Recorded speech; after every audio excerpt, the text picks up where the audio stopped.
Now, do away with the pole vault at Champs. That's the call from veteran high school coach Micheal Dyke, given the expensive nature of participating in the event. Micheal tells us more. A total of 7 schools participated in the pole vault at the Issigris Kennedy Boys and Girls Championship this year, with only the Boys Open being contested. There has never been a pole vault event contested for the girls.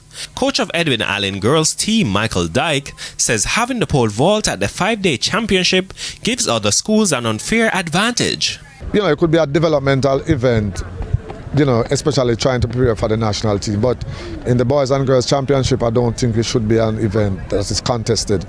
Because when you check it out, I don't think you have 10 schools that participate in the pole vault. And points is still allotted to schools who participate. So it's really unfair.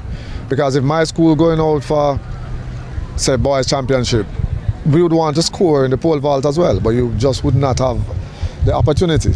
I know currently have a boy doing the deck and he has never done the pole vault before coming to Champs. I don't know him being fair out. Dyke believes the Jamaica Athletics Administrative Association should do more to help more schools participate in the pole vault event.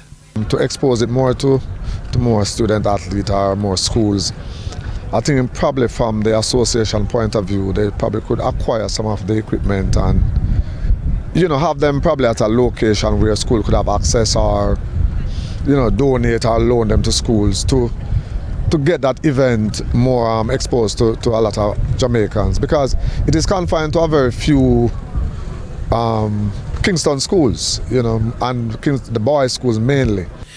The Edwin Allen boys team have also been gaining prominence at Champs, while also having a silver medalist in the pole vault in the past. However, manager of the team, Damien George Russell, shares why it's not feasible for the team to participate in the pole vault event at this time.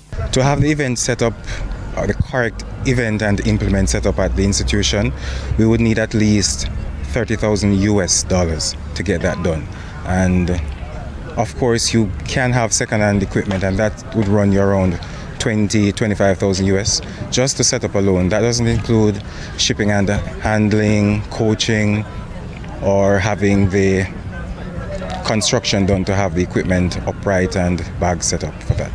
Micheal reporting for TVJ Sports.